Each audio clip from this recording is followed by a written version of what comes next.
안녕하세요. 홍필고 신부입니다. 아주 오랜만에 교회사 강의 돌아왔네요. 아시는 분들 아시겠지만 제가 이 복시 증상 때문에 눈 수술을 하고 그 이후에 회복을 하는 데 시간이 조금 걸렸어요. 몇 주 동안이나 좀 불편하게 지냈죠. 완전한 수술 결과를 보려면 아직 좀 더 있어 봐야 할 것 같아요.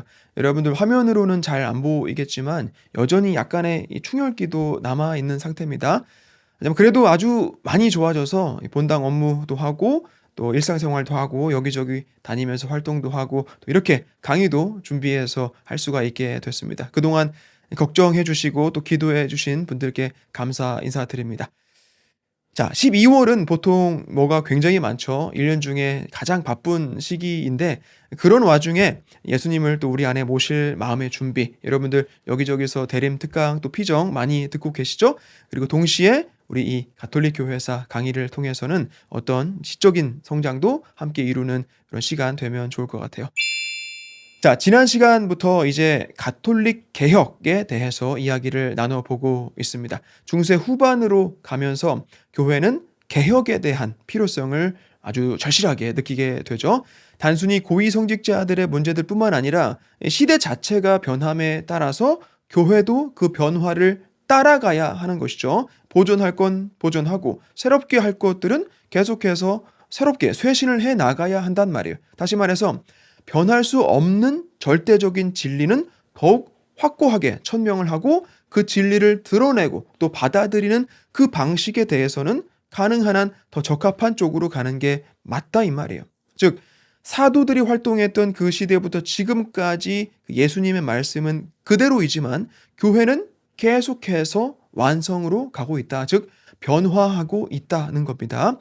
그래서 지난 강의 때는 우선 가톨릭 개혁에 대한 개요 아주 간단하게만 살펴보면서 용어를 좀 명확히 하는 시간을 가졌었죠. 여러분들 대다수 개신교 신자분들은 반종교 개혁이라고 아마 들으셨고 또 그렇게 부른다고 했어요. 종교 개혁이라고 하면 특히 개혁이라는 단어는 개신교 운동을 지칭하는 어떤 고유한 용어로만 쓰여져야 한다고 그들은 믿고 있는 거예요. 그리고 그들의 종교 개혁에 대한 어떤 그 반격의 일환으로서 가톨릭 교회 내에서 그 움직임은 일개 반 종교 개혁에 불과하다라고 다소 부정적인 의미를 부여하고 있는 것이죠. 하지만 그건 사실이 아니에요. 첫째, 루터가 95개조 반박문을 발표하기 훨씬 이전부터 가톨릭 교회는 개혁을 시작했습니다. 그리고 그렇게 시작된 개혁, 그러니까 공의회를 진행하고 신학 또 교리를 재천명하고 이전에 행해지던 부정을 청산하려는 노력을 기울이고 수도회를 쇄신하고 새로운 공동체를 창설하고 이런 모든 활동들을 단순히 개신교 운동에 대한 반향이다라고 부르게 되면 그건 아주 미약한 설명밖에는 안 된단 말이에요. 그래서 우리는 이 시기의 모든 그 쇄신 활동들을 온전한 표현으로서 가톨릭 개혁이라고 통칭하기로 하겠습니다. 자, 그럼 오늘 강의 본격적으로 시작을 해볼 텐데 제목을 스페인 역사 2 이사벨 1세와 가톨릭 개혁이라고 해놨어요. 이사벨 여왕에 대한 얘기, 특히 교회 쇄신에 관련된 업적을 이제 들여다보게 될 텐데 그러면서 스페인 역사의 어떤 일부로 이걸 보면 좋겠다라고 생각을 해본 겁니다. 스페인 역사 1, 첫 번째 시간은 69강으로 거슬러 올라가요. 고대부터 해서 뭐 중세 십자군 막 그 무렵까지 봤었죠. 산티아고 순례길의 유래까지도 이렇게 봤었는데 그 이후에 또 굵직한 역사들을 보자면 이제 이사벨 여왕 얘기가 나오는 거예요. 레콘키스타의 종결, 스페인의 통일, 그리고 신대륙 발견을 통한 스페인의 전성기 뭐 이렇게 가는 것이죠. 대항해 시대의 스페인은 이미 강의를 해 놓은 게 있습니다. 그리고 아마 나중에 스페인이 그 정점에서 이렇게 하락하는 지점은 네덜란드의 독립을 언급하면서 같이 보게 될 거예요. 이제 거기까지 가면 이제 우리 교회사에서 스페인의 역사는 크게 앞으로 들어갈 일이 거의 없게 될 겁니다. 어차피 교회사도 패권을 따라가게 되는 것이죠. 자, 그러면 일단 스페인 지난 역사를 아주 간단하게만 훑어보도록 하겠습니다. 지도의 이 일대를 고대에는 이베리아라고 불렀어요. 페니키아 전성기에는 페니키아 식민지였고 이후에는 알렉산드로스 지배를 받다가 이내 로마에 편입이 됩니다. 히스파니아라고 불리게 돼요. 그때도 토끼가 그렇게 많았다고 했죠. 예수님 승천하시고 나서는 야고보 사도가 여기 로마 제국 서쪽 끝까지 와서 복음을 전하게 됩니다. 그래서 산티아고가 스페인에 있는 거예요. 이제 그리고 게르만 대이동 시대, 서로마 멸망이 있게 되면서 여러 게르만계 부족들이 히스파니아로 들어와요. 서고트, 수에비, 반달 뭐 이렇게가 주로 이 땅에 터를 잡게 됩니다. 그리고 7세기 무렵이 되면 저 멀리 중동 어딘가에서 무함마드라는 사람이 이슬람을 창시하고 아라비아 일대를 다 지배하죠. 그것도 모자라서 아프리카로 또 유럽까지도 침략을 옵니다. 8세기 초에는 히스파니아까지 와서 대부분을 정복하기에 이르죠. 그들 말로는 안달루스라고 부르기로 합니다. 지난 몇백 년간 가톨릭 신앙을 고수해 오던 게르만계 히스파니아인들이 이제 여기에 들고 일어난 것이죠. 이슬람 세력으로부터 영토를 되찾자라는 거예요. 레콘키스타, 즉 국토 수복 운동이죠. 북부의 아스투리아라는 가톨릭 국가를 세우고 이슬람 세력을 상대로 끝까지 대항해서 싸웁니다. 그리고 다른 여러 가톨릭 왕국들도 요 안에 생겨나게 돼요. 레온, 카스티아, 나바라, 아라곤, 그리고 포르투갈도 있죠. 그렇게 수백 년을 이베리아 반도에서 무슬림을 몰아내자라는 명분 아래 수많은 전쟁도 치르고 산티아고 순례길 전통도 만들어지고 여러 기사단도 탄생하고 그럽니다. 그리고 마침내 15세기나 되어서야 레콘키스타 국토 수복 운동은 종결을 찍고 스페인이 하나의 통일 국가로 일치를 이루는 그 기틀을 마련하게 되는데 그 중심에 바로 이사벨 여왕 그리고 남편 페르난도가 있었던 거예요. 신대륙 발견 그리고 다른 부분의 역사를 공부하면서 종종 이 두 군주의 이름을 언급하긴 했는데 뭐 그렇게 깊게 들어가진 못했죠. 특히 교회 개혁에 관한 그들의 업적을 좀 짚고 가야 하는데 오늘 이제 그 부분 얘기를 좀 해보려고 합니다. 자, 이사벨 1세 여왕 그 인물에 대해서 한번 훑어보도록 할게요. 우리가 어떤 한 나라의 역사를 볼 때 고대에서 중세까지 또 근대까지도 대개는 군주 혹은 지도자를 우선은 따라보게 되어 있어요. 예를 들어서 조선의 역사는 조선 왕조 실록을 중심에 놓고 다른 여러 자료들을 보고 뭐 그런 거 아니겠습니까? 그래서 그 중에 또 특별히 우리가 기억에 많이 남는 그런 왕들의 이름도 있고 그렇잖아요. 또 영국으로 가보면 역대 왕들 중에서도 유난히 인기 있는 왕들이 있고 프랑스 역사도 마찬가지예요. 그렇게 본다면 스페인 역사에서는 그렇게 막 유명한 역사적인 군주는 딱히 많이 없는 것 같아요. 물론 카를 5세 정도는 있지만 카를 5세는 신성로마 제국하고 이탈리아 또 오스트리아까지도 다 소유한 합스부르크 제국의 군주로 더 인식이 되지 않습니까? 그 다음 후계자인 필리페 2세도 그렇고 그리고 이제 스페인의 다른 왕들을 보면 뭐 나름 다 이야기가 있겠지만 엄청나게 특별히 기억날 정도는 아니라는 것이죠.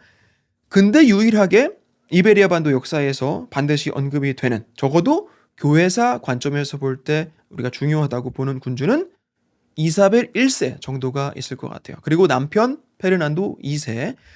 그리고 나서 스페인 전성기가 지나면 물론 세계 각지에 식민지를 두고 있기 때문에 계속 언급이 되긴 하겠지만 역사의 어떤 한 획을 그었다 할 정도의 왕은 또 누가 있었나 싶어요. 그래서 이사벨 여왕이 어떤 인물이었느냐. 이렇게 15세기 중반 이베리아 반도의 지도를 보면 포르투갈이 있고 나머지는 카스티아랑 아라곤 이렇게 두 거대 왕국, 통합 왕국으로만 남게 됩니다. 이제 그 아래 그라나다는 여전히 무슬림이 통치하는 나라예요. 이사벨은 이 카스티아의 공주로 태어납니다. 당시 카스티아는 지금도 그렇지만 주로 농업으로 먹고 사는 곳이었어요. 이제 그렇게 부유한 나라는 아니었다는 얘기죠. 아버지인 국왕은 후안 2세인데 첫째 왕비와의 사이에서 엔리케 왕자를 얻고 두 번째 왕비로부터는 공주 이사벨을 낳은 거예요. 엄마도 이사벨, 딸도 이사벨. 이름이 같아요. 그리고 이사벨 남동생 알퐁소도 있었어요. 이 후안 2세는 정치에 대해서 아주 무능하고 무관심한 왕이었단 말이에요. 이제 그 틈을 타서 알바로 데 루나라는 인물이 나라를 아주 말아먹고 있었는데 왕자 엔리케랑 왕비 이사벨이 으쌰으쌰해서 이 탐욕에 찌든 인간을 몰아내기에 성공을 합니다. 특히 왕비가 아주 탁월한 모습을 보여줬는데 그 계기로 백성들의 지지를 많이 받게 돼요. 그리고 나서 엔리케 왕자가 엔리케 4세로 즉위를 하는데 왕비 이사벨을 경계하게 되는 것이죠. 자기 자식들을 앞세워서 자기 왕위를 위협할 수도 있겠다는 생각이 드는 거예요. 그래서 왕비랑 그 자녀들 이사벨하고 알퐁스랑 다 해서 멀리 유배를 보내버립니다. 그래서 이사벨 가족이 거의 10년 정도를 그렇게 귀양살이를 하는데 그래도 엔리케가 이사벨 공주의 교육은 책임을 져줘요. 당시 최고 대학이었던 살라망카 대학의 안나라는 유명한 교수를 보내서, 그러니까 아주 고급 교육을 이사벨이 받도록 한 것인데, 이건 사실 언젠가 이사벨을 정략 결혼으로 어디든 보내고 이제 그렇게 쓰려고 했던 거라고 볼 수 있어요. 어쨌든 덕분에 이사벨은 아주 양질의 교육을 받게 됩니다. 특히 가톨릭 신앙에 대한 철저한 토대를 내면에 쌓을 수가 있었어요. 그리고 이제 엔리케 4세는 혼인을 하고 이제 한참 후에 딸 후아나가 태어나는데, 여기 문제가 있던 것이 엔리케는 성불구자로 조사 결과가 나왔단 말이에요. 근데 어떻게 딸이 나올 수 있냐? 그렇다면 왕비가 바람을 피운 거 아니냐? 그럼 왕의 친딸이 아닌 거 아니냐? 뭐 이런 얘기가 막 나오는 것이죠. 그래서 일부 세력은 멀리 유배를 가 있던 왕자 이사벨의 동생 알퐁소를 내세워서 반란을 일으킵니다. 이게 카스티아 내전이에요. 약 4년을 전쟁을 치르는데 그 와중에 알퐁소가 사망을 합니다. 그러니 이제 이 반란 세력은 이사벨 공주를 내세워서 계속 가보자 막 그러는 거예요. 이때 이사벨 공주가 아주 현명하게도 스스로 왕위를 거부를 합니다. 그러면서 오빠인 엔리케 4세가 사망하게 되면 그때 왕위에 오르겠다라고 해요. 이게 언뜻 보면 왕위에 욕심을 부리지 않겠다라고 하는 것 같지만, 사실은 엔리케 4세의 그 친딸인지 아닌지도 모르는 그 딸보다는 자기가 더 적합한 왕위 계승권을 가진다라고 공표한 거나 다름이 없는 것이죠. 어쨌든 이제 엔리케랑 협정을 맺고 이사벨은 자진해서 카스티아로 들어갑니다.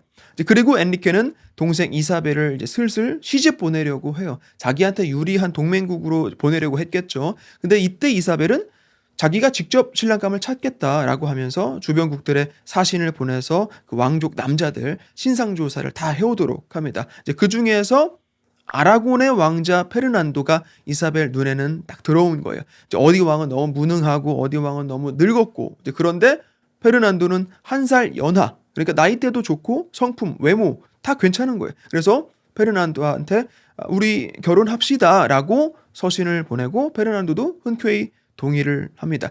다만 오빠 엔리케 4세만 못마땅히 하는 거예요. 그래서 이제 몰래 둘이 이제 비밀 결혼식을 올리고 이사벨은 남편이 있는 아라곤으로 떠나버려요.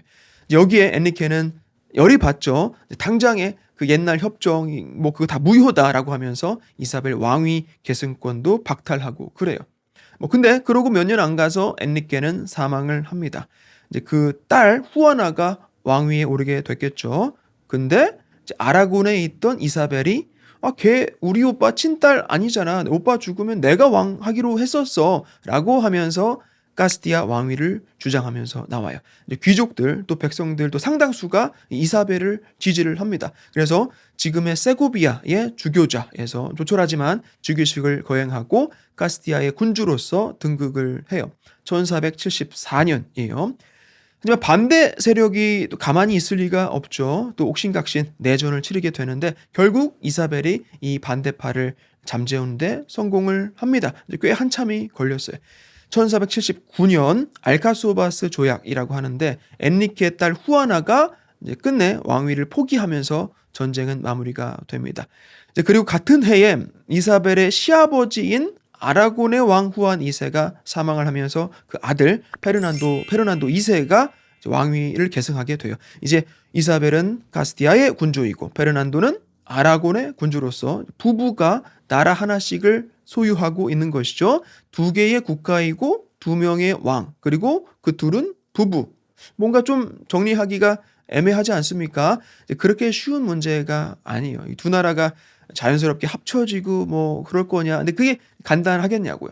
공동 통치자로서 양국을 다스린다. 뭐 그렇게 볼 수도 있었겠지만 실제로 정치적인 부분에 대해서는 서로 간섭하지 않기로 합니다. 사실상 통일은 아닌 거예요.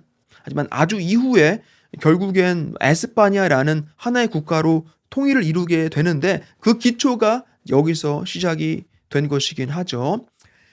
이제 카스티아의 왕이 된 이사벨 1세, 국가와 백성을 부강하게 만들기 위해서 가진 노력을 다 합니다. 우선 농업 국가니까 가난하단 말이에요. 어떻게든 국민들이 먹고 살기 좋게 해줘야 하는 것이죠. 다시 말해서 첫 번째로 경제 부흥이 중요하다. 그리고 다음으로는 기본적으로 왕으로서의 힘을 다지는 게 필수잖아요. 정당하게 왕위에 오르기까지도 순탄치가 않았고 또 여성 군주니까. 그래서 둘째로는 왕권 강화.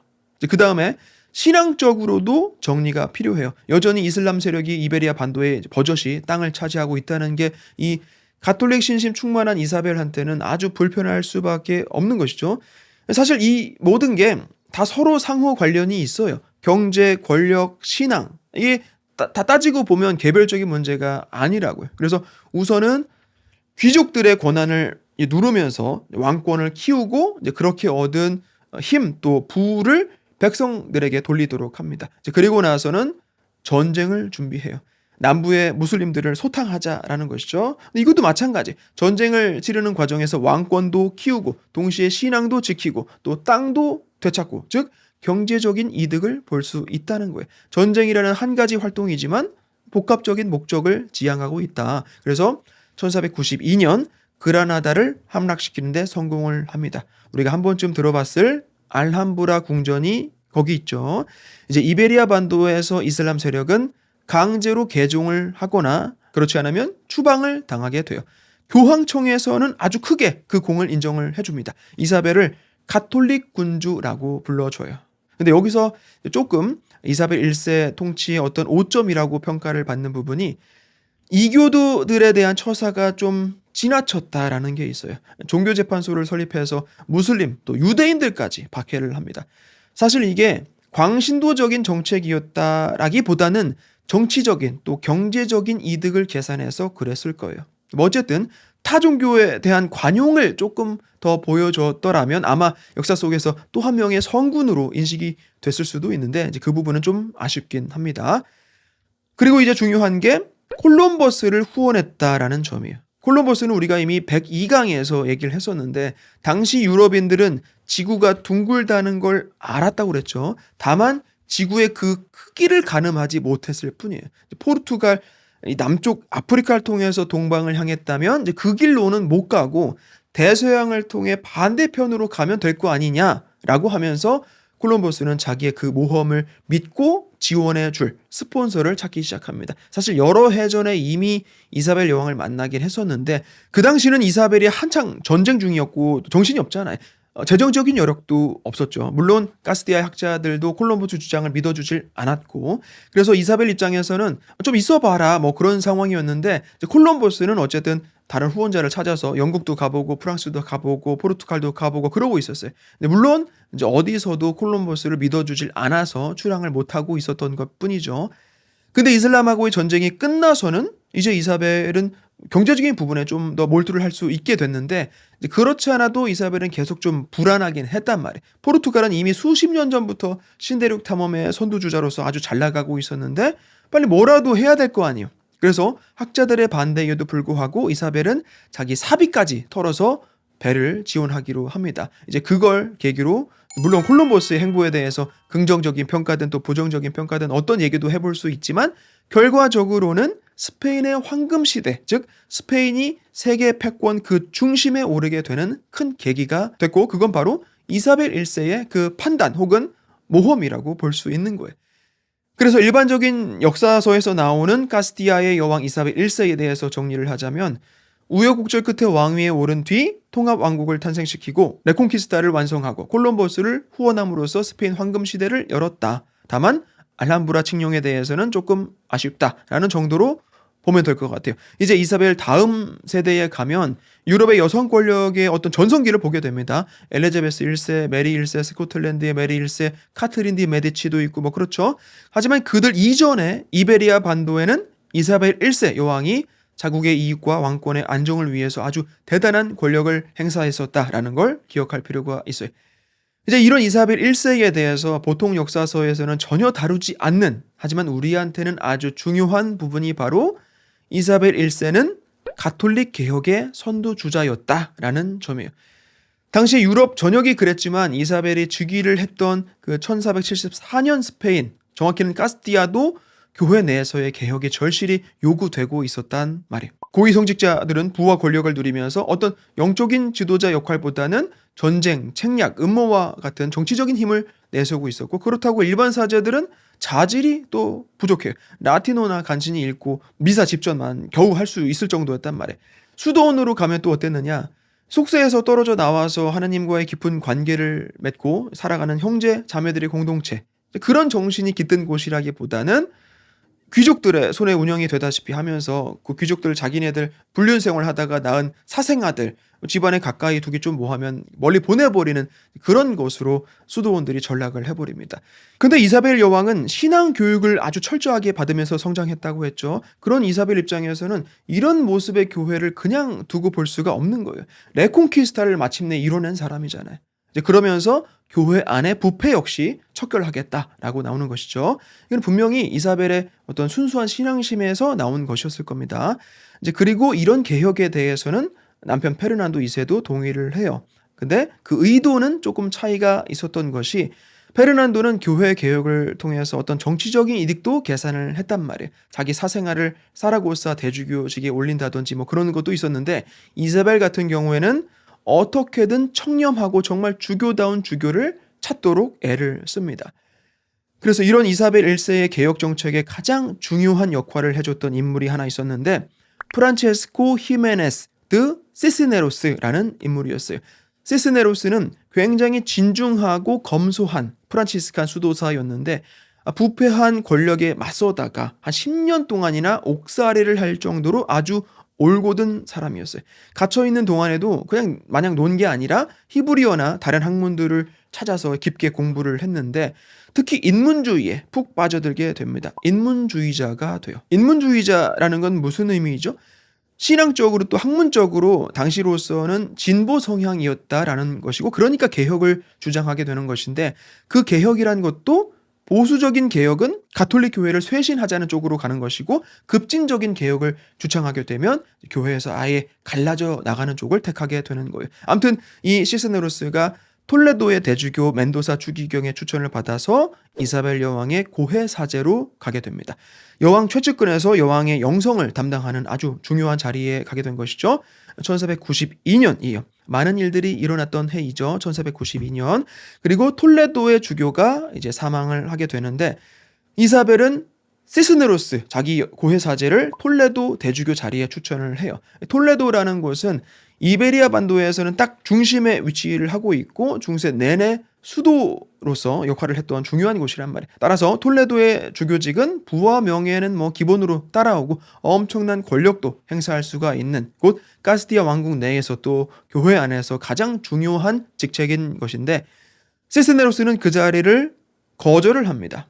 근데 이사벨이 여태껏 봐온 자기 그 영적 지도 신부 이 시스네로스 같은 인물이 교회 개혁엔 반드시 필요했단 말이에요. 그래서 교황청에 연락을 합니다. 당시 교황이 누구였을까요? 1492년에서 불과 몇 년 후면 바로 알렉산드르 6세, 본명은 로드리고 보르자, 스페인 아라곤 출신이에요. 일반적으로는 세속 교황 시대 부정부패의 대명사로 불리우지만, 그 시대상에 비추어 본다면 아주 탁월한 정치 수완에 뛰어난 외교력 또 행정력을 펼쳐 보였던 인물이기도 해요. 얘기거리가 굉장히 많기도 하죠. 아주 나빴지만 또 그렇게 소문만큼 나쁘진 않았다. 아무튼 이 알렉산드르 6세를 어떤 시각으로 평가를 하더라도 교회 개혁하고는 분명히 아주 거리가 멀었겠죠. 하지만 이사벨 1세의 강력한 추천 혹은 요구에 알렉산드르 6세는 교황 칙서를 발행해서 시스네로스를 톨레도 대주교직에 임명을 합니다. 시스네로스가 여왕 앞에서 그 자리를 거절했던 게 그냥 겸손한 척 하려고 했던 게 아니에요. 교황 서명이 들어간 그 임명장을 받고도 알겠습니다, 한번 해보겠습니다, 그런 게 아니라 도성 밖으로 아예 도망을 가버립니다. 그만큼 감투 쓰는 게 싫었던 거예요. 근데 이사벨 입장에서는 꼭 이 사람이 필요한 것이죠. 한 번 더 교황 직서를 발행해달라고 요청을 하고, 시스네로스는 두 번째 교황의 명을 받은 후에야 대주교직을 받기로 합니다. 어쨌든 순명은 해야 하니까. 그리고 높은 자리에 가서도 여전히 프란치스칸 정신을 지키면서 검소한 삶을 살아요. 이제 이사벨 1세랑 이 시스네로스 대주교 본격적으로 머리를 맞대고 교회 개혁을 도모하기 시작합니다. 우선 수도회 혹은 수도원 개혁에 나서요. 가장 부패했다고 알려져 있는 수도원들을 직접 찾아다니는 거예요. 가서 여러분들 수도 서약대로 살아야 한다, 독신생활 지키고 검소하게 살림 유지해라, 그러는 거죠. 그렇게 말로 타이르기도 하고 말 안 들으면 때때로 아주 엄하게 처벌하기도 하고 그럽니다. 그러니 근데 그렇게 타락한 삶에 익숙하게 살아온 이들 입장에서는 아주 못마땅하기도 했겠죠. 어디 가서 하소연을 합니까? 윗선으로 가는 거예요. 로마로 가서 일러버리는 거죠. 여태 아무 문제 없이 잘 먹고 잘 살고 있었는데 뭐가 문제입니까? 이 이사벨 여왕 어떻게 좀 해줄 수 없겠습니까? 이제 그러는 거예요. 알렉산드르 6세 교황도 그 부패 세계의 일부였기 때문에 이 이사벨 개혁 정책에 절대로 찬성은 안 하지만 그렇다고 또 대놓고 반대도 못해요. 왜였을까요? 알렉산데르는 결국 정치가란 말이에요. 이슬람을 몰아내고 레콘키스타를 완성시킨 그 위대한 군주를 적으로 만들 수는 없는 것이죠. 어쨌든 덕분에 이사벨은 뭐 딱히 큰 태클 없이 계속해서 개혁 정책을 실행해 나갑니다. 아까도 언급드렸지만 아쉬운 점이 있다고 했어요. 이사벨은 신앙적으로 아주 상당히 보수적이었기 때문에 종교재판소도 개설하고 이교도들을 강제로 개종시키거나 처벌하기도 했단 말이에요. 근데 바로 시스네로스 대주교가 그 중심에 있던 것이죠. 역시 이 두 개혁가의 일생에서 지금의 관점에서 보면 옥의 티가 분명하지만 아주 좋게 포장을 해주자면 진리를 수호함에 있어서 결코 타협하지 않았다 정도로 얘기할 수는 있을 것 같아요. 당연히 그때 이들이 조금이라도 관용을 베풀었다면 아마 둘 다 성인이 됐을지도 몰라요. 자, 시스테네로스 대주교 생각에 이사벨 1세의 그런 교회 개혁 정책이 정말로 현실화되기 위해서는 물론 부패한 곳을 깨끗이 씻어내는 일도 중요하지만 결국 하느님의 뜻에 맞가진 교회가 무엇인지를 알아야 하고 그러려면 하느님 말씀을 들어야 한다는 거예요. 뭡니까? 바로 성경이에요. 성경이죠. 성경을 굉장히 중요하게 강조를 했어요. 교회 지도자들은 특히 더 그리고 일반 신자들도 성경을 읽고 공부해야 한다는 것이죠. 그래서 여기에 이사벨도 동의를 합니다. 당시 독일에서 인쇄기가 발명된 지 반세기도 채 안 됐을 때인데 이베리아 반도로 인쇄기를 적극 도입해서 각 주요 도시에 보급을 해요. 기껏해야 마을에 하나씩 정도 있는 성당이나 가야 들을 수 있는 그런 성경이 아니라 더 많은 사람들에게 더 많은 곳에서 하느님 말씀이 읽혀질 수 있어야 한다는 것이죠. 이제 그리고 1504년 이사벨 1세는 사망을 합니다.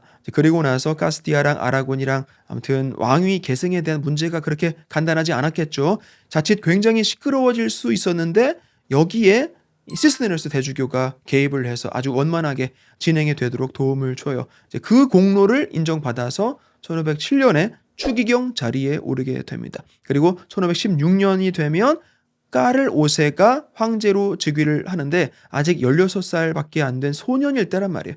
여기에 또 시스테네로스 추기경이 섭정직을 맡아서 나라의 대소사를 맡아보게 됩니다. 그리고 시스네로스의 주요 업적들 크게 두 가지를 더 꼽게 되는데 우선 알칼라 대학을 설립했다는 거. 역시 교육을 아주 중시했던 사람으로서 올바른 학교를 세우는 일만큼 중요한 일은 없었겠죠. 나중에 세르반데스, 돈키호테의 그 세르반데스도 그렇고 이냐시오 성인도 다 이 대학 출신이에요. 그리고 또 한 가지는 콤플루시언 폴리그로트라고 하는데 바로 다국어 성경 번역본을 출간한 일이에요. 아무리 인쇄 기술이 있어서 성경을 많이 찍어낸다 하더라도 사람들은 라틴어를 모른단 말이에요. 자기네들 언어로 번역을 해줄 필요가 있던 것이죠. 당시로서 그 보편 교회에서 승인을 한 건 아니었고 당연히 전례에서 쓰는 것도 금지되어 있었지만 적어도 일반 신자들이 읽고 공부는 할 수 있도록 이베리아 반도 내의 여러 방언들로 각각의 최고 전문가들을 불러서 번역 작업을 진행을 합니다. 1517년 그러니까 마틴 루터 개혁이 막 시작된 해이죠. 그때 이미 시스네로스가 기획한 그 성경 번역은 작업이 완료가 됐어요.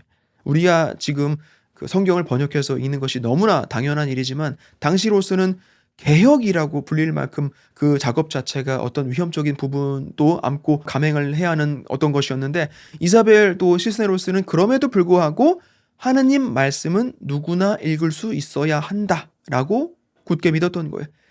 자, 그래서 프란체스코 시스네로스라는 인물이라 하면 일개 수도사에서 군주의 영성 지도 신부로 또 대주교 추기경 직도 맡으면서 또 한 나라를 맡아서 운영까지 하기도 했던 굉장한 능력자였어요.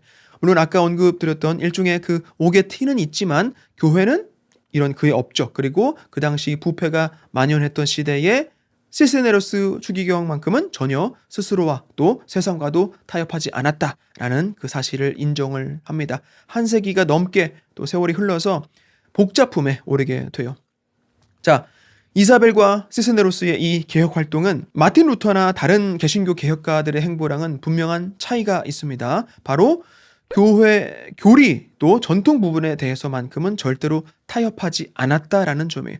루터나 그 이후의 개신교 운동가들은 보편의 가치로서 그 교회의 존재 혹은 기능보다 개인의 신심이 우선한다라고 봤고, 그 결과 다른 여러 교회적 공동체들이 자신들만의 주관적인 진리를 마치 절대적인 진리처럼 여기기로 한 거예요.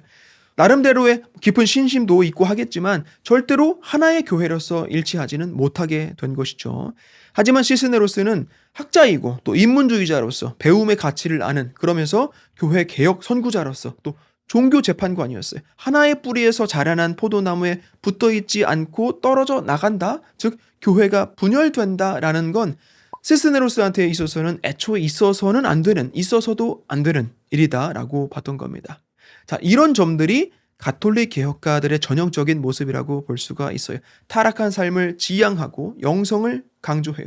고위 성직자들의 부패를 지적하고 사제직과 수도 영성의 쇄신을 요구합니다. 그리고 모두가 성경을 읽고 연구하기를 중요시해요. 동시에 교회 전통과 신학은 철저하게 고수를 하는 것이죠. 그리고 그에 반대하는 이들은 엄중하게 대하는 거예요. 교회는 반드시 일치된 하나여야만 하고 완성으로 가고 있는 순례자로서 비록 불완전한 존재이지만 그렇다고 그런 교회를 떠나거나 갈라놓는 일은 절대로 용납할 수가 없다는 겁니다.